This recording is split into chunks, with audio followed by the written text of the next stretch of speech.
Not yet. Yes, it looks live. Yes, we are. Live. Yes, very good. Hello, guys and girls, and welcome to this webinar. The start of a bi-weekly series of people that we invite, change makers and lifestyle designers.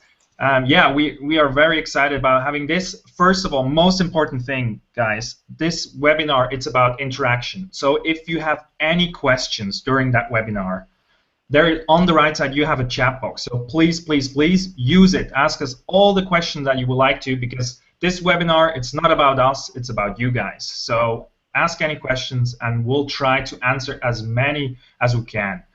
We're gonna keep it at around 60 minutes. So yeah, be quick. My name is Christen. I'm the founder of the Lifestyle Design Convention, a little event in Zurich that we run about self-development, about finding your passion, and really also following through. I'm a leadership coach, sales coach, blah, blah, and stuff like that. And I'm very happy to be here with Daniel Jordi. He's the guy that we organize these bi-weekly webinars with. He's just an awesome dude, first of all. And he's the guy that you call when you want to go from good to great. So he's a coach that will help you to get there, and he's running the Change Makers Hub. So we thought it's a perfect little platform to do, to invite change makers and lifestyle designers. And most importantly, we have Perry. Perry will talk about different topics today with us. I'm gonna leave the introduction of Perry to Daniel, because those two guys, they know each other already quite well. So please, Daniel. Thanks a lot, Kai, for an introduction. So just quickly, so thanks, Perry, for being here. I really appreciate that you make the time for being here. So just a quick introduction. I mean, we got to know each other about 3 months ago or something like that. And I got to know you the same way I always get to know awesome people, through awesome people I already know. So Jason, a mutual friend of us, made the introduction. So that was awesome. And he called you the master of mastermind groups when he initially made the introduction. So that's something I want to dive into a little bit today as well, just hearing a bit about that. And I mean, Perry essentially is a leadership coach who works with high achievers and helps them tap into their mojo behind their achievements and success, so they can apply it in any and all parts of their life. And he's got a pretty amazing life story behind all of this, with lots of ups and downs and ups and downs and ups and downs. And I leave it to you, Perry, to go a bit more into that amazing story. I was just amazed when Jason told me about that, and just immediately wanted to get to know you just because of that, actually. So, Perry, thank you so much again for being here. I suggest you just give us a quick intro, about the backstory, and I'd love to hear a bit more about what you've been up to before you started your own business, and then essentially go a bit into the story of how you built your business and the challenges. So instead of doing this as a Q&A and me asking questions all the time, I'd just love to hear your story, and then I'd love to jump in whenever I feel like I want to go a bit deeper. Okay, that sounds good. I'll try not to digress too far too often. My story is actually one that, when you look back at it, it makes sense that things led to each other. But of course, along the way, I just followed what I was curious about. I'm sure you've all heard the quote from Joseph Campbell about following your bliss. And essentially, that's really what it's about. From the age of 6, the thing I cared about most in the whole world was skateboarding. My brother gave me his old hand-me-down plastic board with plastic wheels, and all I wanted to do was ride that thing every day.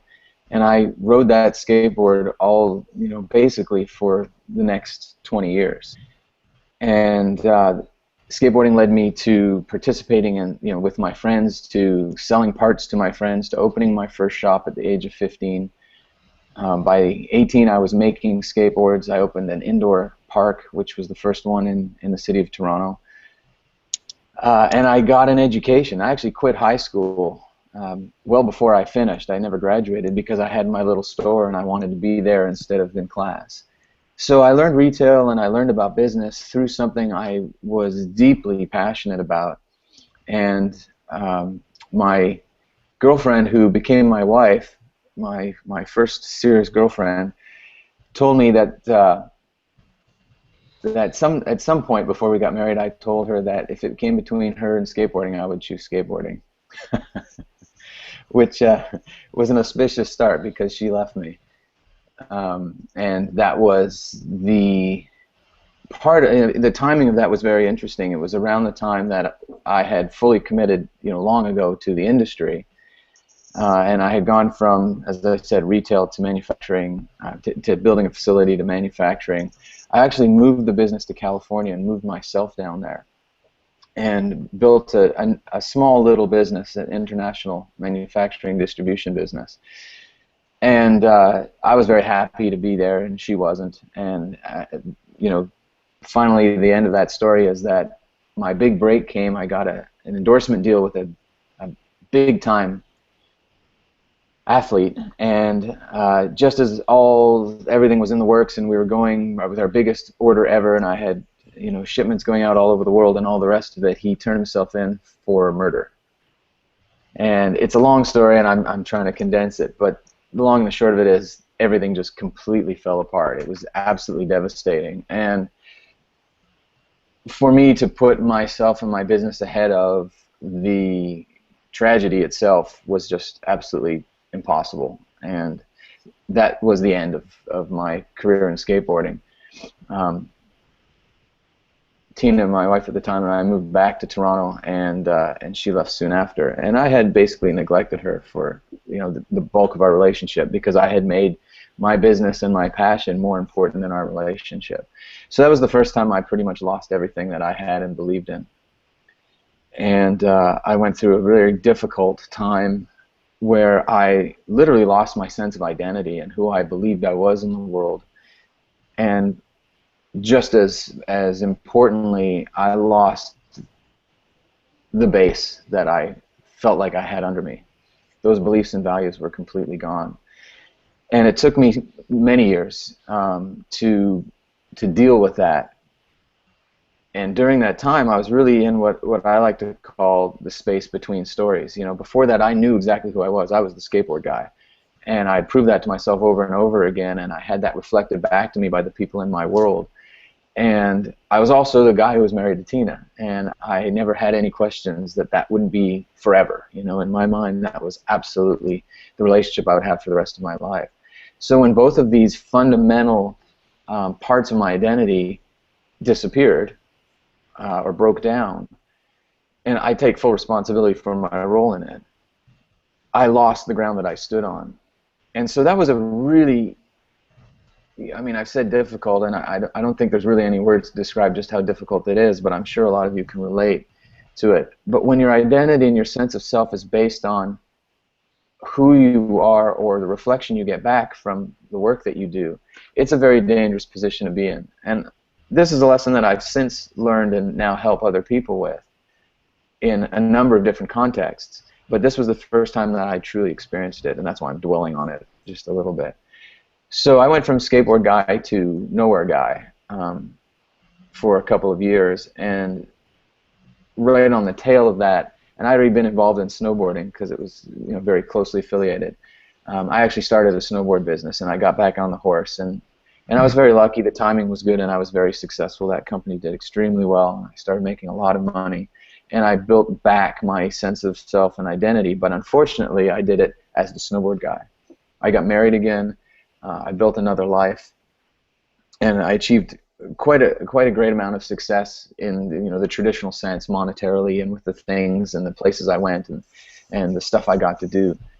And lo and behold, that ended too. And I went through another very difficult time where once again I sort of lost that grounding that I thought I had regained, and it wasn't there. It was the end of my second marriage, the end of a business that had taken me to heights that I had only dreamed of in the past.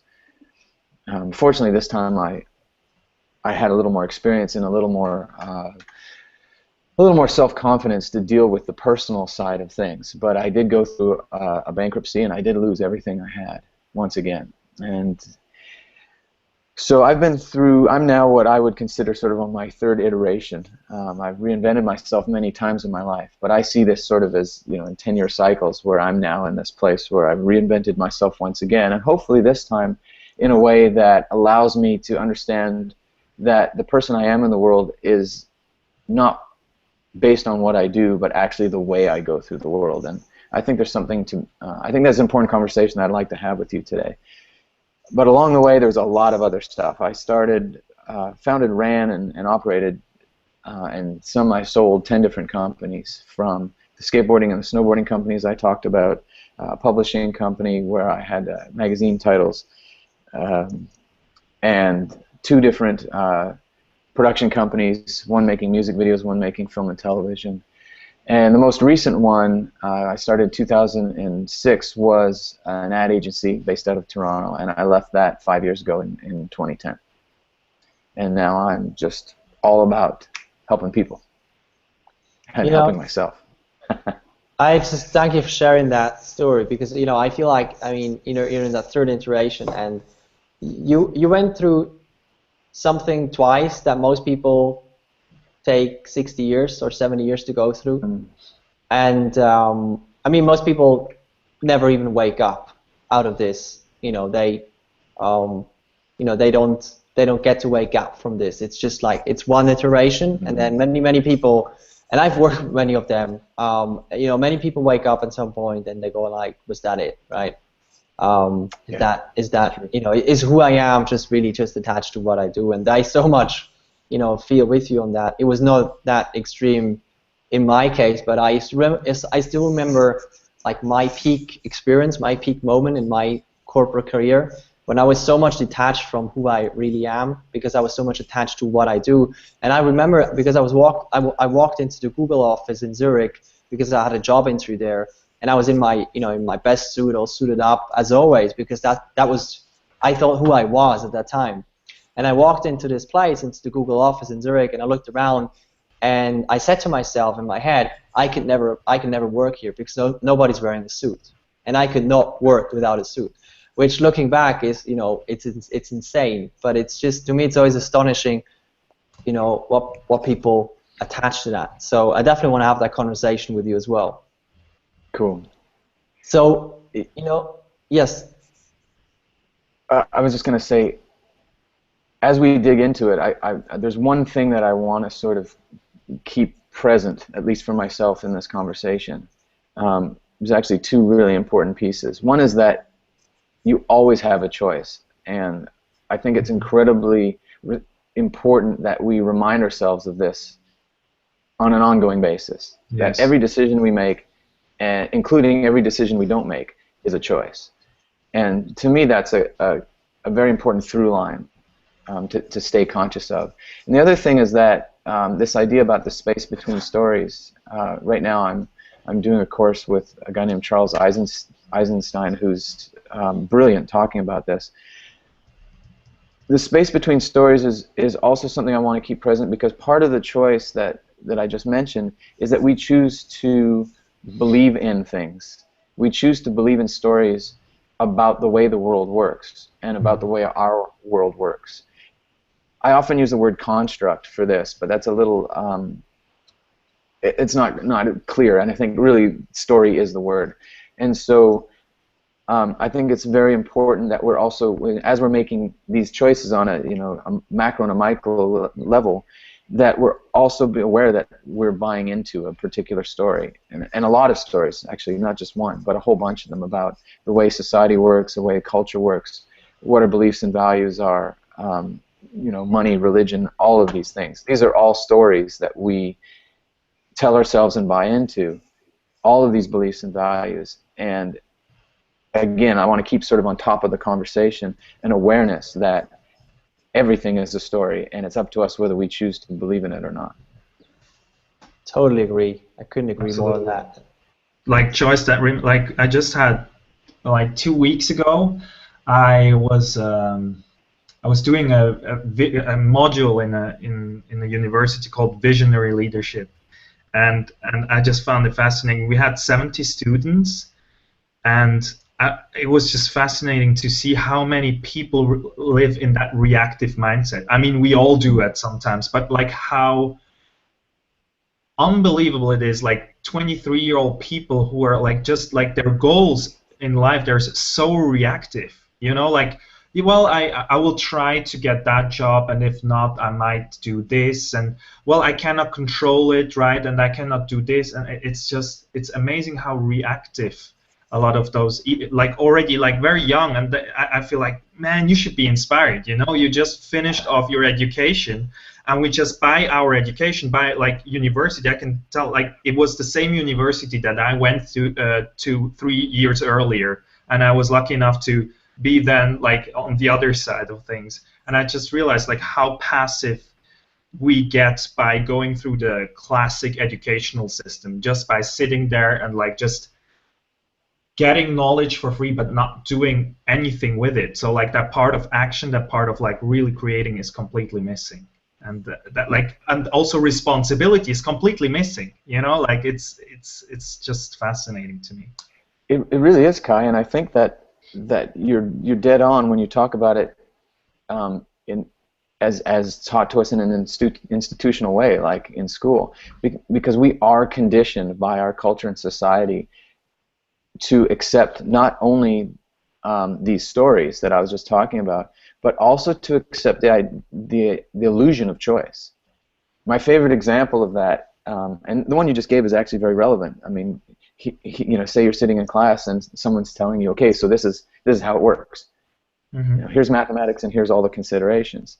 But my favorite example is the grocery store, where you go to the grocery store and you have shelf after shelf of all of these choices. And so you have the illusion of choice. But the reality is that someone else chose what goes on the shelf in the first place. And if you actually know anything about the business, you know, 90% of it comes from, you know, only a few manufacturers and even less, you know, distributors. So all of that is sort of propagating a particular story or someone else's agenda. And I'm not getting into conspiracy theory or, you know, who's trying to own you and control you. But the point here that's relevant is, are you aware that even the choice that you're presented with is in itself part of that story? Yeah. Which I think is sort of what you're talking around. Mm-hmm. Yeah, I totally agree. There's always like the bigger picture that we don't see, and there's always that, you know, every single person lives in their own kind of world, and you know, it's everywhere. It's yeah, but a grocery store is a really good example of that. I just want to go into something that we haven't gone into yet, which is part of your story that you're in it right now, the third iteration. Like, because, you know, I mean, you turned around like everything. I mean, I feel when I tell people about, you know, the lifestyle that you live and what you're doing with people, with your clients, and, you know, the work that you get to do, the work that you chose to do and you get to do. I mean, it's just something that a lot of people are very inspired by, and, you know, many people see this as one of their dreams. So I just love to hear a bit about that. You know, just tell us a little bit what you've built in that third iteration. Well, let me start by saying that I am so deeply grateful to be where I am right now. And I just want to acknowledge that I know what I'm doing today and the life I'm living today is extremely lucky, but it's lucky by choice. But I've also had a lot of help people, and I'm grateful to them as well. What I do now, really, and to put it in context of this iteration thing, you know, when I started, I was a producer. I made things, you know. I made skateboards. I made snowboards. It was a very visceral, hands-on, you know, nuts and bolts. Like if you think of it sort of as a metaphor, it's sort of like the base level, you know, and a hammer and nails, and I'm literally making things. I mean, granted, as the businesses got more sophisticated, I didn't physically manufacture anything, but it doesn't matter. I was in the process of developing and making products. I was a producer, and I had all the trappings of having stuff, which means, you know, you got to warehouse it, you've got to inventory, you've got to finance it, all of these things. And so that was the first iteration. And the second, when I reinvented myself for a second time, I became more of a performer. I created content. I went from product to content. And it was the creative process and the presentation of that creative process. And so I reinvented myself as someone who was behind the scenes making it to someone who was in the front presenting it, doing the creative and actually being on the front. And that was a big journey for me because I had to become comfortable with being the presenter and being in front of people.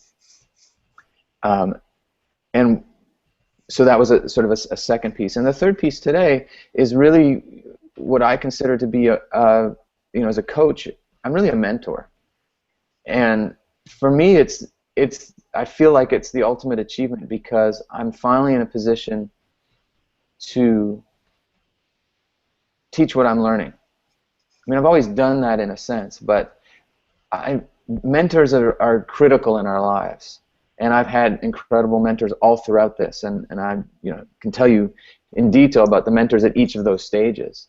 But I've finally entered the mentorship stage myself, and it's a level of maturity that I've been dying to reach, but I wasn't ready for in the past because as a producer I had to have my hands, on the hammer and nails, and as a creator and presenter and performer, really, I had to be performing all the time. And that's still part of my life. I mean, I love speaking and I love performing with my band and touring and all that stuff. But now I'm in a slightly different place. Now I'm back to helping other people figure out what they need to do, and that's more of a mentorship role. It's a coaching role. And I can step into those other worlds whenever I want. If I want to make something, I know how to get it done because I have a lot of experience. So if I want to be a producer, absolutely. If I want to be a presenter or performer, absolutely. And I tap into those things whenever I want to feel good or happy or enjoy myself, whenever I want that experience. But the space I occupy, the way I go through the world is in this new role as mentor and coach. Does that explain it? I mean, I'm not talking about where I live, and that part's awesome. I mean, tell us about that as well. I love that you talk about the backstory there, and how you got there, and it is. I totally agree with. I mean, I love that part so much about what I do, the coaching part and the mentoring part as well, and I can so much resonate with you. Just that because there's so much fulfillment that comes from that. I mean, because it's contribution, and contribution is a huge factor in fulfillment, and the other part is growth. And I feel whenever I work with a client, I grow so much. So these two pieces together, it's to me it's ultimate fulfillment. And from what you said, it's probably very similar for you. It is, and the transition or the difference is that in the past I made something and then offered that to the world and said who wants it. But now I just ask people what do they need help with, and I help them with that process, and it's very different. So absolutely what you just said. Today I live in paradise. I have a place in Costa Rica. That's where I am now. I surf every day. I'm in and by the ocean, which makes me incredibly happy. Like I can't even tell you. I spend 6 months a year here in my little place down south, and I spend 6 months a year on Toronto Island, living on a 50-foot houseboat, 10 minutes from one of the best cities in the world, but not in the city. In this, car-free zone with parkland and hardly anybody and little beach fires every night. I have an incredible life that works, and I work just as much as I want and no more. And I've changed my life to simplify it in a way so that I don't have to work if I don't want to. And that's a pretty great feeling too. In the end, I work as much as I can because I love it. But I've removed myself from the story of believing that I have to. Yeah. So it's a pretty damn good life. It's awesome. I'm still in that story, but that's awesome. Okay, I can help you. Yeah, very so guys, can I just there are already a few questions lined up. Okay. and we're now 25 minutes in. So if you guys are okay with that, we can start answering some of the questions. Sure. Because they're like quite interesting. Let's start with the 5 daily habit routine question. So 2 people actually asked you, Perry. So like, what are your 5 daily habits that you have? And probably also a very similar question. Do you have any morning routines that put you in a state of power, keep you motivated, follow your goals during the day? Also any evening routines before going to sleep? So what are your daily habits routines, Perry? Okay. Number 1. I start my day by waking up. I find that to be the most productive of all.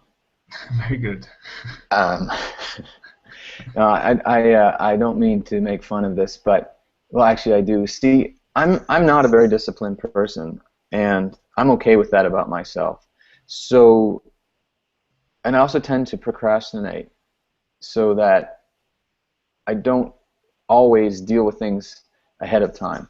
And I'm okay with that too, because I've learned to understand that when you were talking about reacting earlier, I've come to understand that what I bring to the table in great part is where I am in the moment.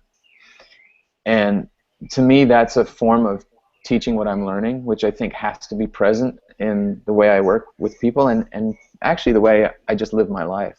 So I've leave myself a lot of space to be undisciplined, quote unquote, and have less in the way of routines. But that said, I'm still a creature of habit. So every morning I have a glass of water first, and then I have a great green smoothie, which gives me what I believe a good, vitamin foundation for the day. And then I eat protein. And so as far as routine goes and putting my body in a place that works, I do that. Mm-hmm. I surf as often as I can, and so I don't have a regime or a workout. For me, it's just getting into the water, and whether it's a surf or a swim. If I'm back in Toronto, it's a paddleboard down the lagoon. I make sure that I do that every day whenever possible. At night, the other part of my routine, if I were to call it that, is to spend a few minutes with myself before I go to sleep, being grateful for what my day was like. And that's a practice that I try to get to every day. I'm pretty good about it. Mm-hmm. And it's very simple. It's sort of a form of meditation, and I do that as well. But I don't meditate every day. I meditate when I feel like I need it. Mm-hmm. And I'm sure you know the way that suddenly you have a taste for lettuce. You just feel like you have to, a green pepper or something like that, and then you eat it, and it's the most delicious thing in the world. That's your body telling you, you need that thing. Meditation for me comes the same way. I just get a sense that I need to create some space for whatever it is, new ideas or just letting go of things, and I do that. But on the daily stuff, that's about it. Yeah, cool.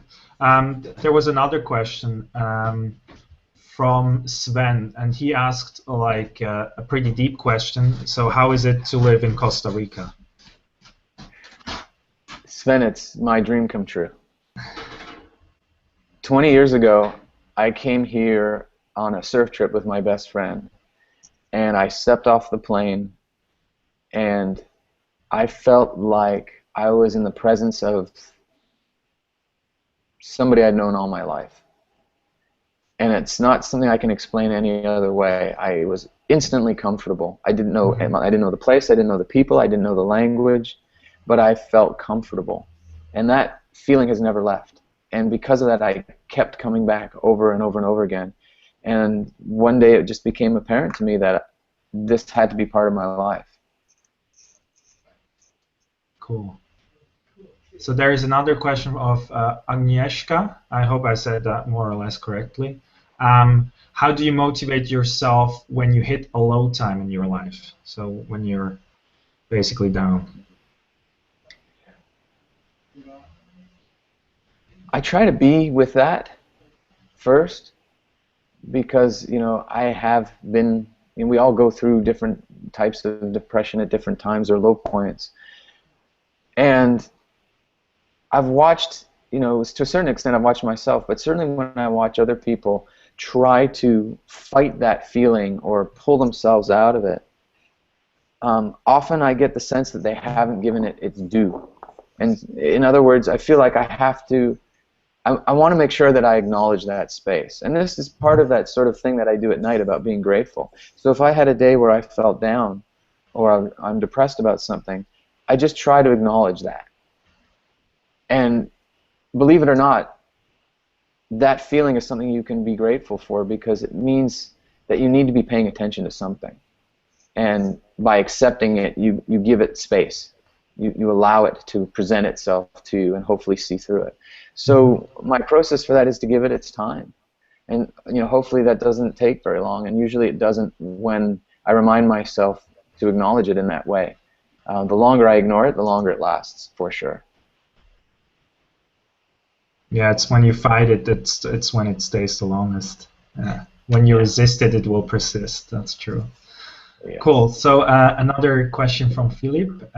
He asked, what is the biggest challenge that you are facing as a leadership coach, as a coach right now?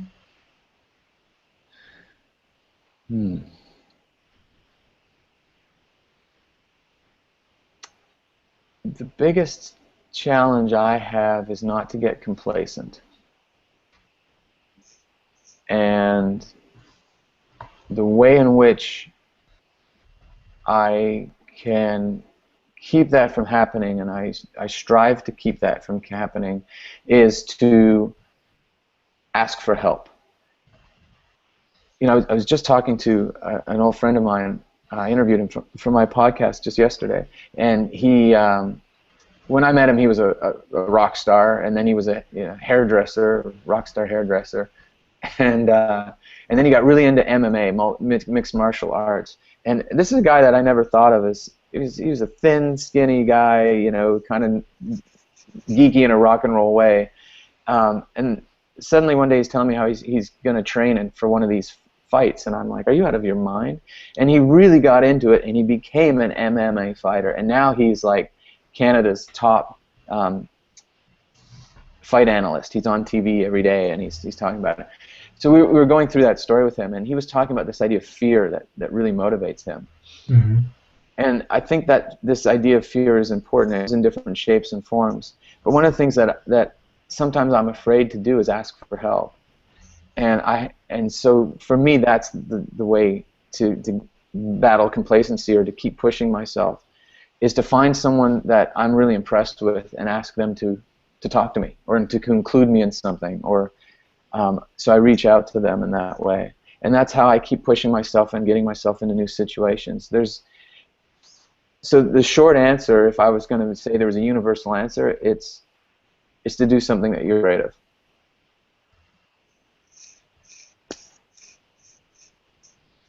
Cool, man. We have a few other questions. In all your three reiterations when asked that, what is the one choice you have made each time? I love this question. There is a through line, and this is essentially the work that I do. This is really the core of the work that I do. And that's to help people understand what their mojo is.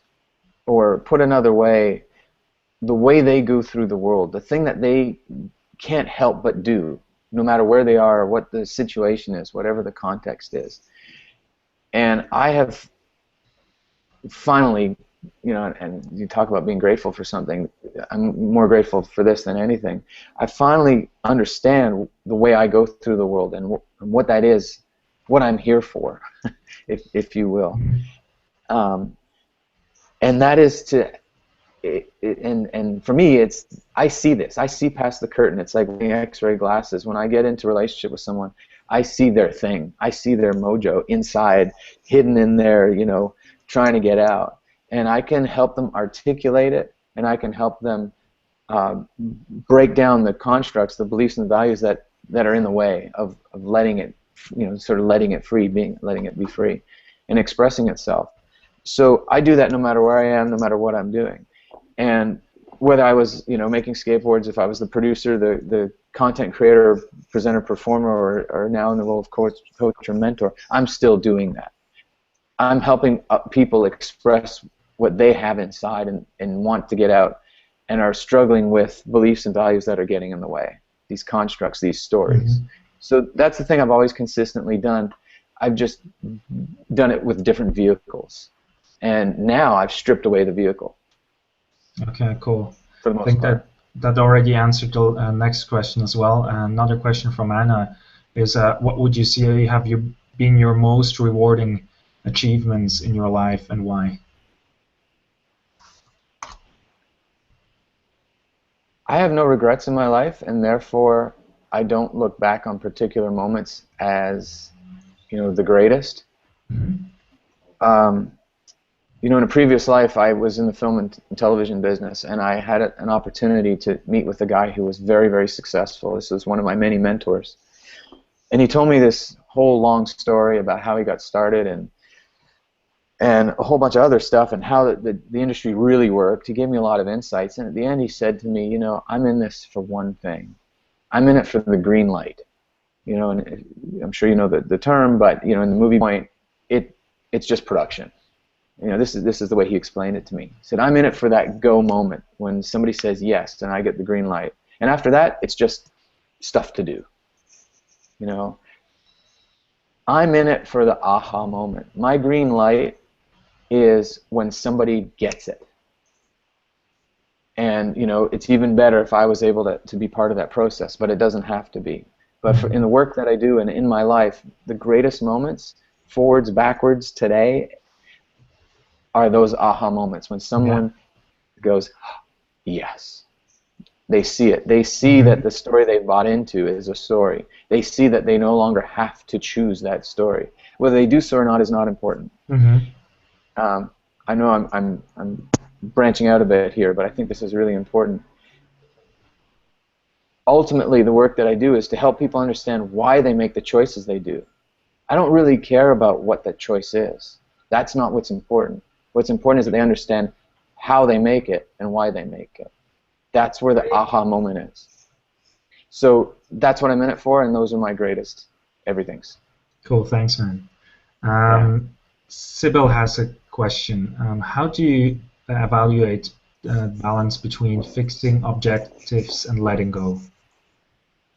How do I evaluate between fixed objectives? So about being active, right? Fixing something, working on it, between that and then just let go sometimes. What it comes down to for me is paying attention to my feelings and my emotions. My body is the gauge. My body tells me when it's time to let go of something. And I know because I'm uncomfortable, I'm stressed. So I'm not sure if I'm answering the question, but I think so, yeah. The thing is to just pay attention to your feeling space. Your gut is a second brain that's equally as smart and important as the brain in the top of your head. And I encourage everyone to learn about this, because it's new knowledge in the world of science, but it's not new knowledge for human beings. And that gut, when we say we have a gut feeling, it's because there's wisdom there. And so, I may have an objective or a goal, and my upper brain might be saying, go and work harder. But if I really tune in, if I really pay attention, then I get the message, and that tells me when to change, try something else, or let go of something, or move on.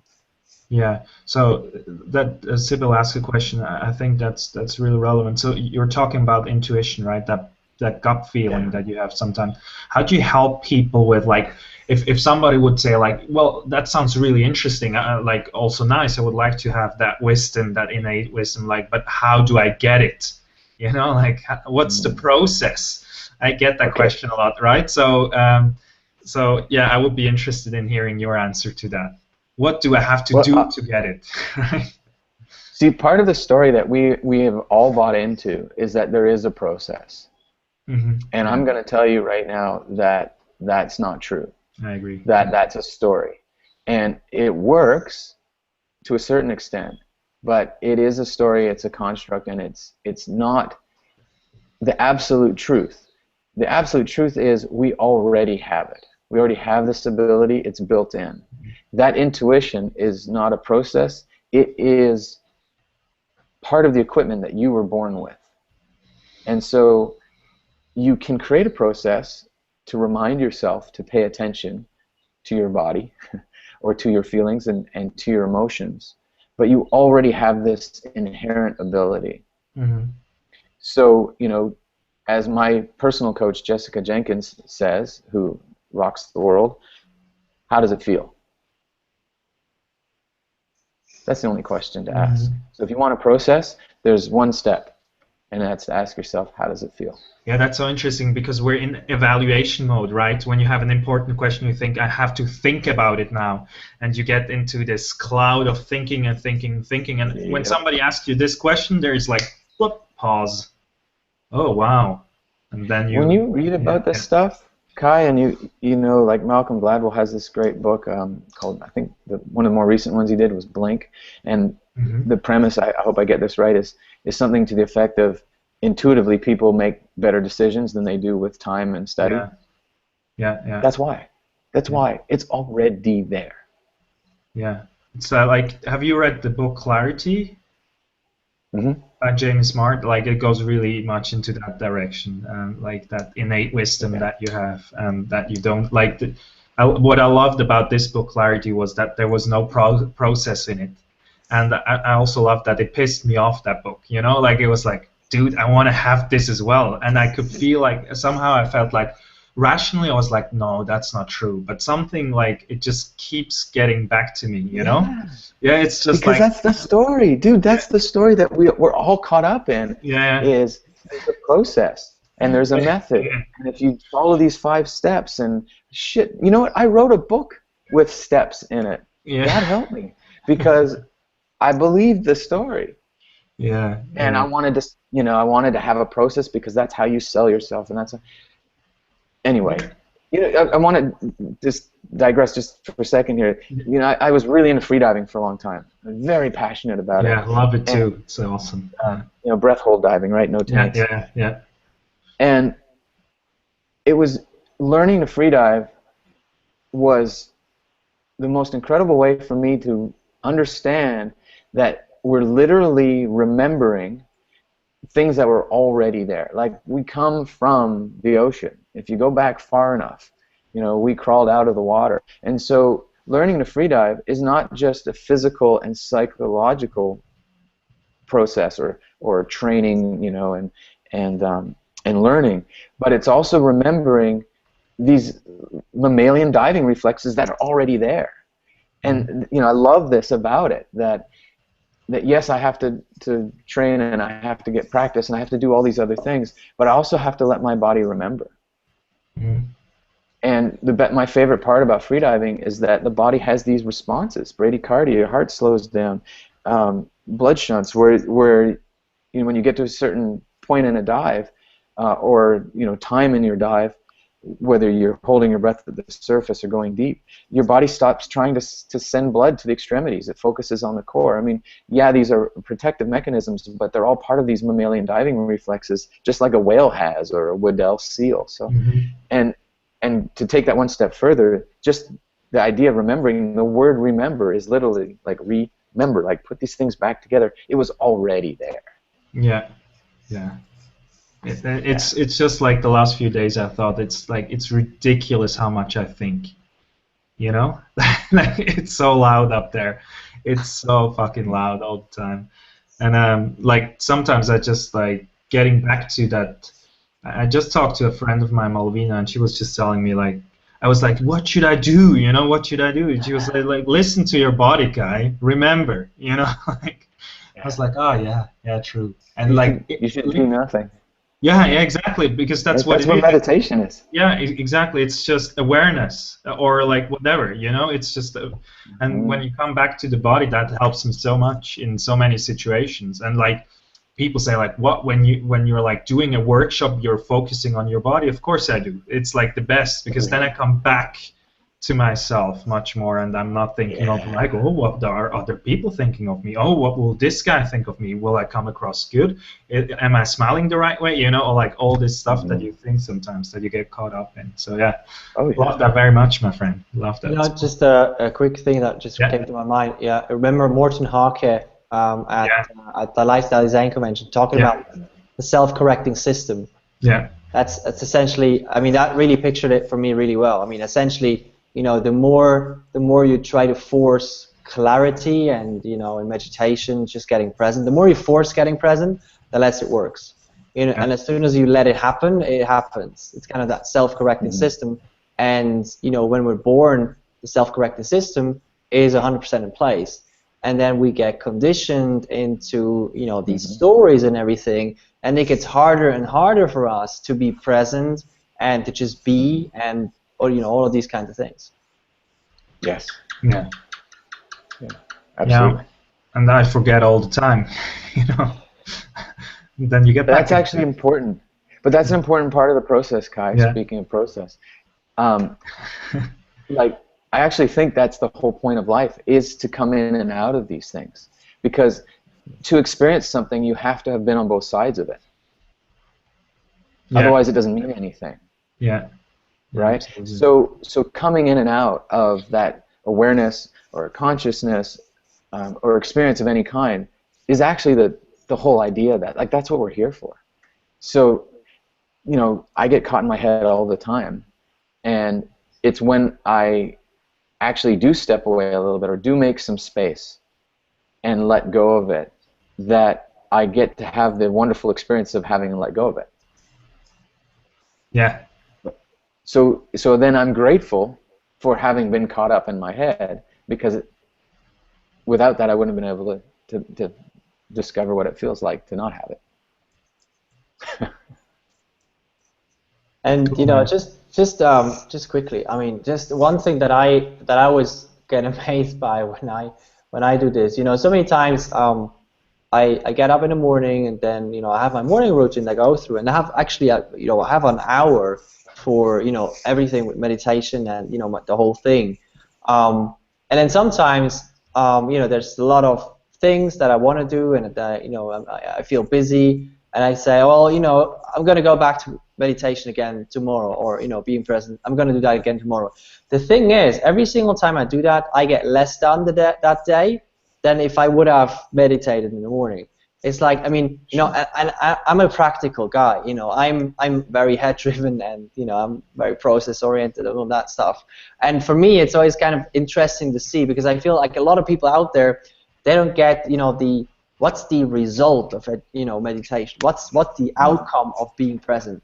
And I always feel, I mean, that's essential. I mean, when I go through my morning ritual, and I do the Hour of Power from Tony Robbins, and then I meditate after that, every single time I do that and take the full hour, every single time I do incredible things that day. I mean, I finish maybe at 4 or 5 o'clock in the afternoon, and I look at what I've done, and it's just like, it's incredible. It's not just the amount of stuff that I do, but, you know, because we're knowledge workers, you know, we're creators, we're creative people.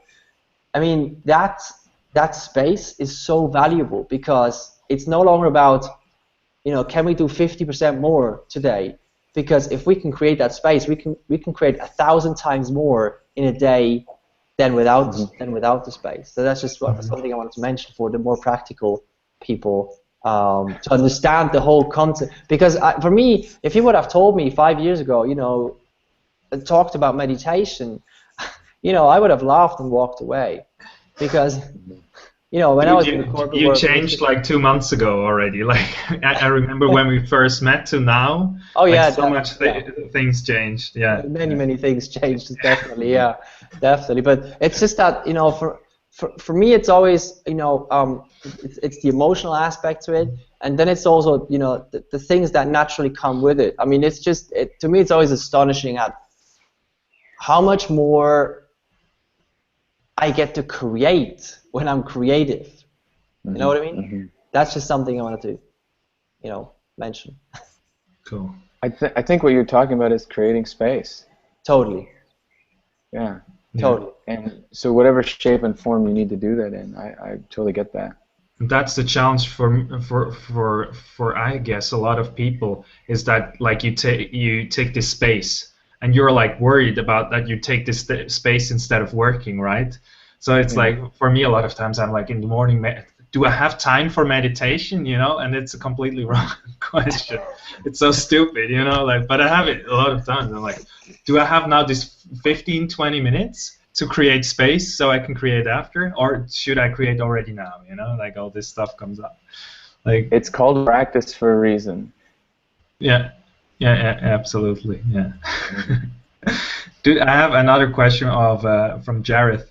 And I haven't read it, but I know the guy, so it will be an interesting one. So let's see. When you have a really deep desire that is seeking to be fulfilled, how do you relate to it? Do you envision a long-term possibility and bring in more focus, or do you relate to the desire in the moment and allow it to unfold, or both? Maybe you do something totally different. I appreciate an example. Okay, hit me with that again. Okay, I will hit myself with that again too. So when you have a really deep desire that is seeking to be fulfilled, how do you relate to it? Do you envision a long-term possibility and bring in more focus? Or do you relate to the desire in the moment and allow it to unfold? Or both? I see the movie in my head. I go there. Mm-hmm. I feel myself having the experience prior to having the experience. Mm-hmm. And I act on how it makes me feel. So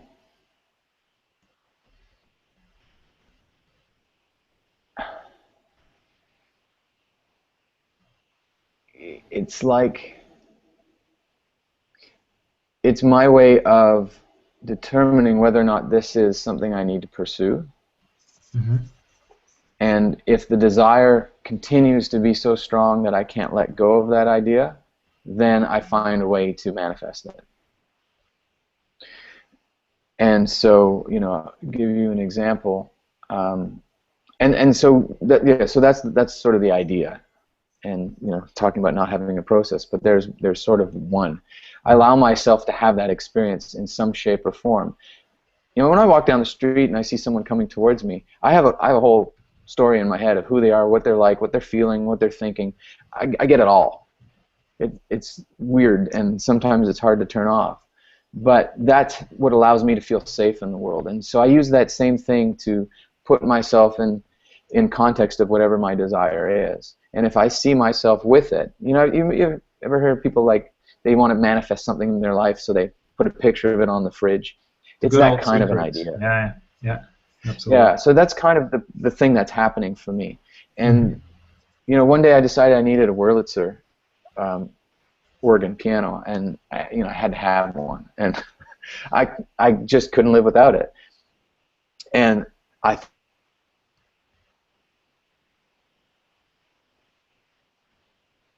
Hello? Perry?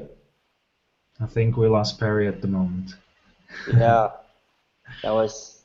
That's all right. But did you hear the birds in the background? Yeah, probably so a he bird. is in the jungle. Probably a bird cut the lines, no problem. I just thought of that actually, and let's just wait. Maybe Perry will reconnect. I'm sure he will. Otherwise, he has to run to the next village. He told me. Yes. To get a connection.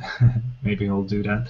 But what I thought of is like that's what helped me so much. Also, when you have like a big desire, I had exactly the same when I created that event, the Lifestyle Design Convention. I was like, dude, I want to have this event, and I could really see it. Like I could see it in detail, and even more importantly was that I could feel it too. So I already knew how it would look, like how it would feel, you know? Yeah. I already had the complete picture in my head how it will be somehow, not like the details, but I knew a specific situation where I would be in this room, where I would see all the people, and where I would feel a certain energy, and where I would feel like we can help all together, you know. And that really, and it manifested ridiculously in exactly that way. Hey man, yeah, I think you're muted, but oh yeah, you're back. Very good. I was just talking about envisioning stuff, and I just talked about the convention I organized, and like the way I just was completely emotionally connected to that picture, and there you had it. Like 1 year later, it was exactly that way. You know, like some details manifested differently, but in general, it was exactly the same emotion. It was the emotion that I had anticipated, everything, like the people were there that I anticipated. It was just completely perfect. And it's for me, envisioning something you really desire in your life. You can also test it, as you said, and it's really, really a strong process for me too. Yeah. The reason I gave the example of this keyboard is because I think it is actually that simple. And so once you've decided that this is who you want to be, you know, and that's part of your story, then you just figure out how to do it. You know, like I just got on a plane, flew to Montreal, bought the thing, and brought it home. Mm-hmm. It's not, how to do it is never the issue. It's making up your mind if you want to do it in the first place. You got to start with why, like Simon Sinek says. Is this part of the story that you believe in? Is this part of the story you want to tell and participate in? If the answer is yes, then the rest of it, you know, that isn't the hard part. And you know, I just love what you said there, because I think that's a crucial distinction, because you just said, you know, is this who I want to be, or is this who I want to become? Instead of, is this what I want? Is this what I want to buy? Is this right?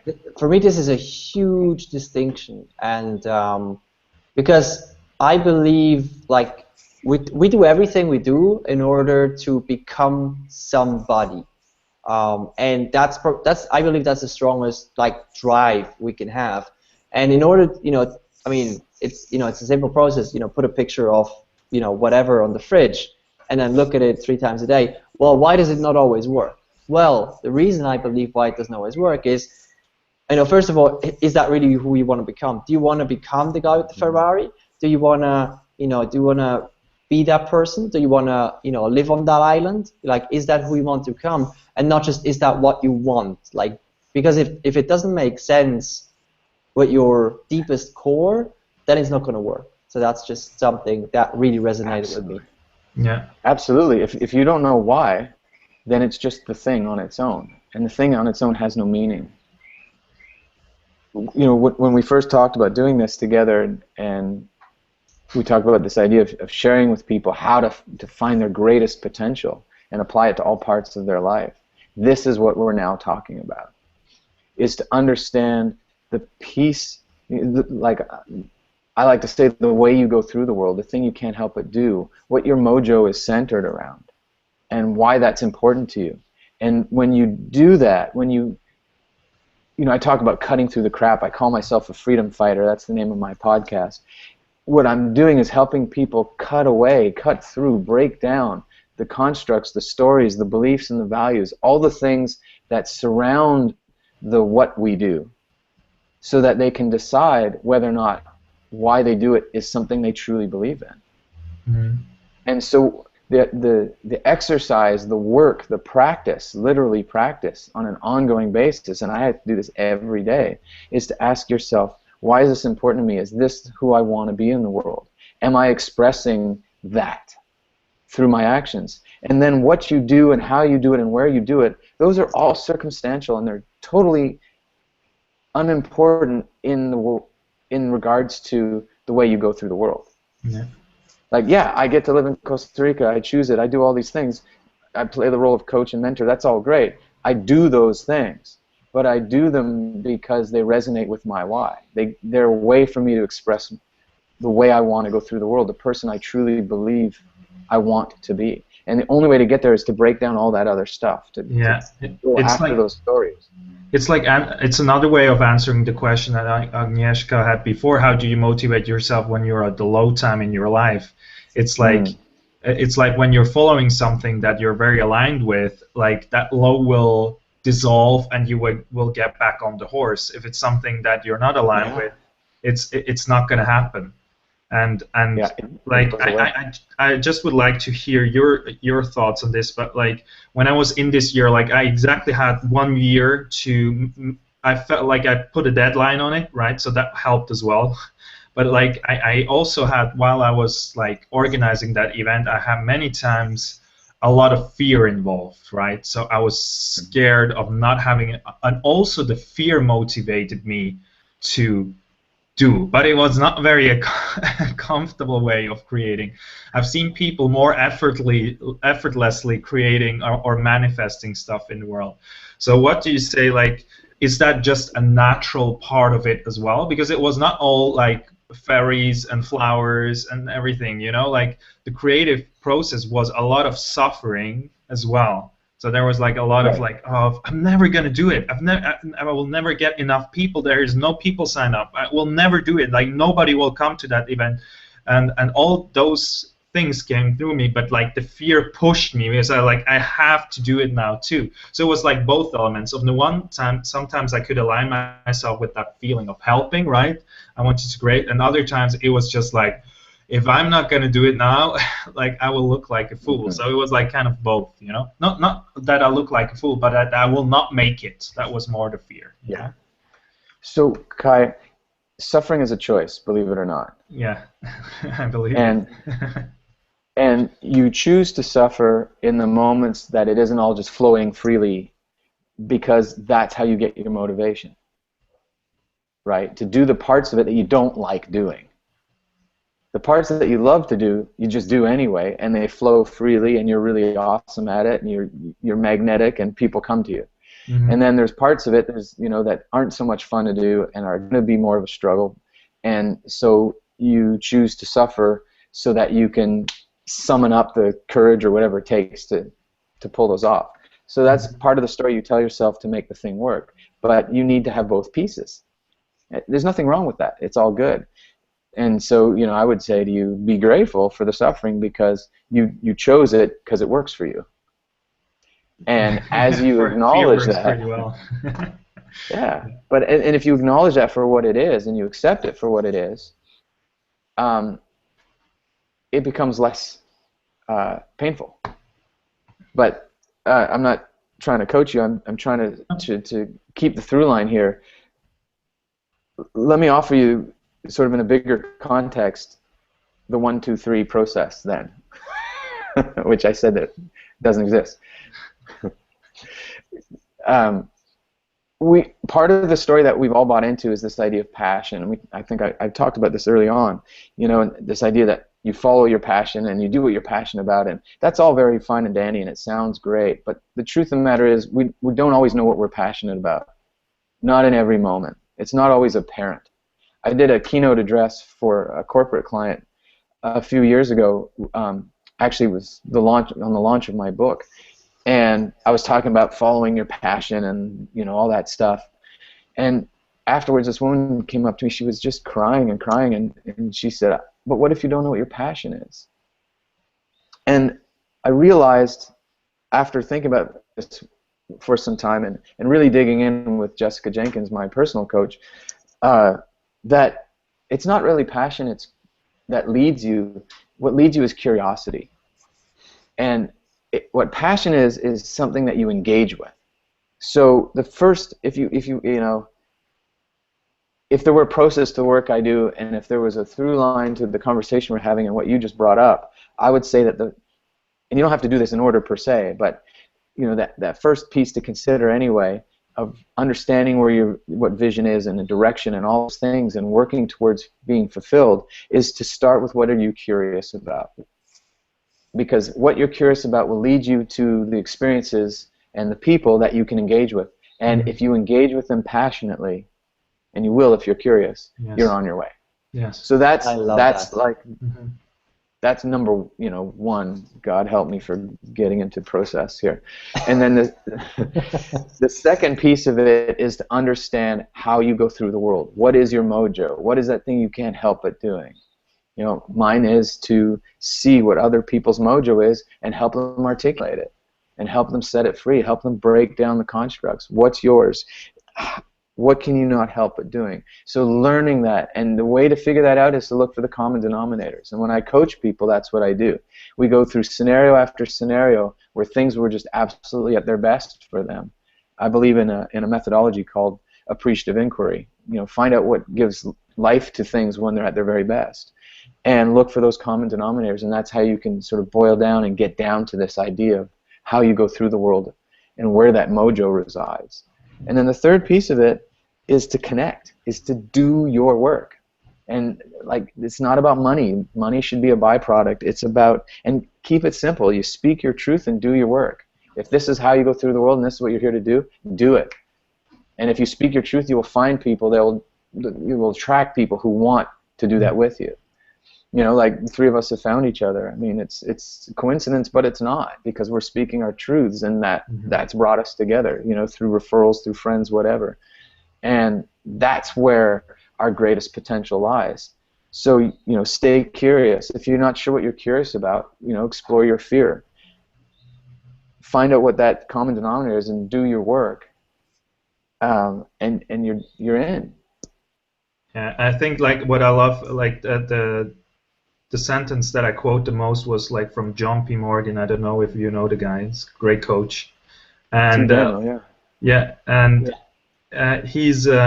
he said, like, passion is not found, it is created.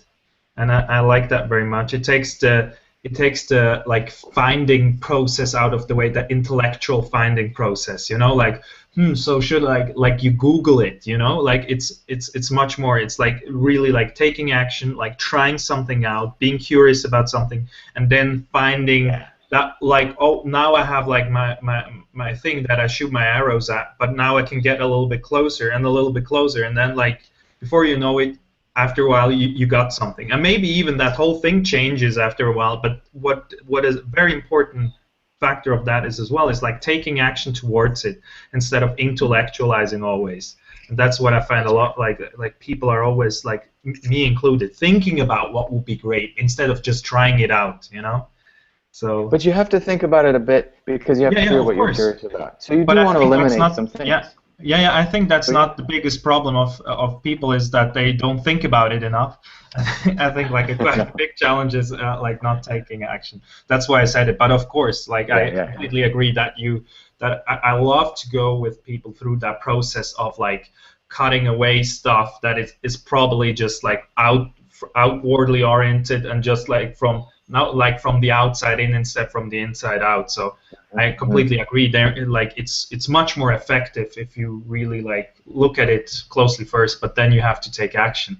And I think that's the most challenging part. At least that is for me the most challenging. It's also to manifest it out there and to create the focus to do so. That's Should we answer another 2 questions and then maybe like slowly finish it off? I think that's a good idea, so we don't go too much over time. Cool. So that was an appreciated question by somebody else, so I will ask it. If your skateboard business had seen good success, would you have stayed with it, or is it in your nature to always want something new? It's in my nature to experience myself through new things. Part of my deal is to reinvent myself. And so I wouldn't have stuck with it, I don't believe, because that's not the way I go through the world. What I believe that I've come to in this 3rd iteration is something where, because it's not built around or dependent on products and places and things, I can continually get to experience myself in all sorts of new situations without having to step away or completely reinvent myself. You know, the cool thing about the work that I do, I work with a lot of people who are very successful, and it's not exclusively, but I do work with a lot of people who've done well for themselves, CEO types or business owners. And one of the things I love about it is I'm always learning new businesses. You know, because to help them, I have to dive in with them. That's why I only have like 8 to 10 clients at any one time, because I have to get pretty involved in their world. And if I don't know their business already, I learn it. So this new iteration actually lets me do that all the time. I'm constantly trying out and learning new businesses and industries and stuff.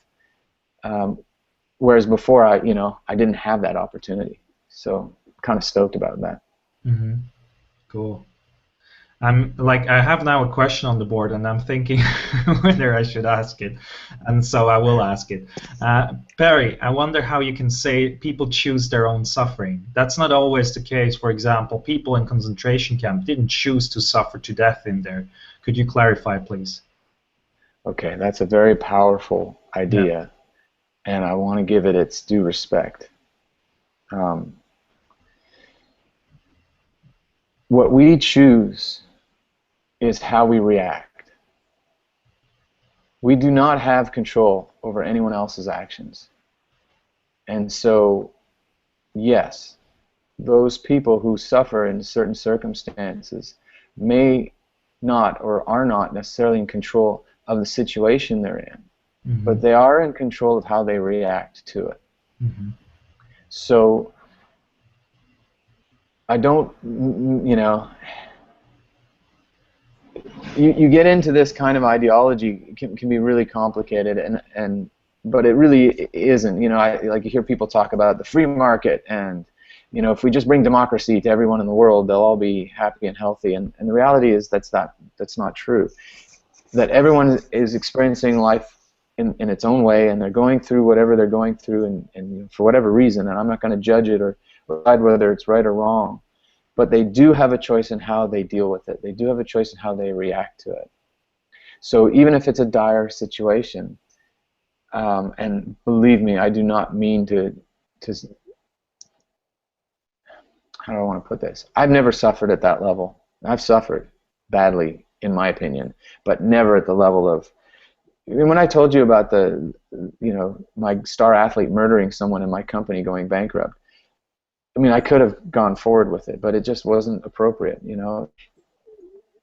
My suffering didn't hold a candle to what was happening somewhere else, and the rest of that story. So I decided that I would make my own decision with it, but I can't affect the outcome for those other people. I don't know if this is making any sense. I was on a plane once that I was pretty convinced wasn't going to land with wheels. And not only was it a scary experience, but when we were coming down over the airstrip and the landing field, there was fire trucks everywhere waiting. It was scary. And in that moment, the woman beside me freaked out, and I chose to take her hand, and I chose to make peace with whatever came next. Again, this isn't the same. I'm not saying this is no Holocaust, but I do believe we do have a choice in how we react to it, and in that way, we have a choice in how we suffer. Yeah. Just got back online. Sorry, power somehow. Okay, you're not even in the jungle. Yeah.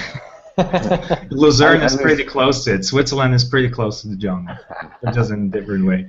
Very good. I didn't get the last answer, but I guess we're heading close to an end here. Yeah. I just want to express my gratitude towards you, Perry, to be here with us, to share that. Take this time off to talk to us and to hopefully help out some of the people out there. You certainly helped out me a great lot. Guys. If you would like to stay in contact, Daniel, he has a YouTube channel where we will put on the YouTube replay, because a lot of people asked for it. I'll just put in the link of the YouTube channel. It will be on there. Probably Daniel also will send it with his newsletter, so you guys have it and you can watch it again if you like. And thank you so much, Perry, for being on. Thank you so much, Daniel, for. Yeah, thanks guys for being here. And, thank you. What a great honor and pleasure it was. It was cool. Thank you for those questions. Really fantastic. Yeah. Thank you guys out there very much for those questions. That was the best part about it is to have those questions around, have this interactivity. And yeah, I wish you all the best, Perry. Hope to see you soon in real life, maybe sometime. And, Can't wait, Kai. Cool. And yeah, bye-bye, guys. All right, take care, guys. Thanks so much. Bye-bye. Bye, guys. Bye.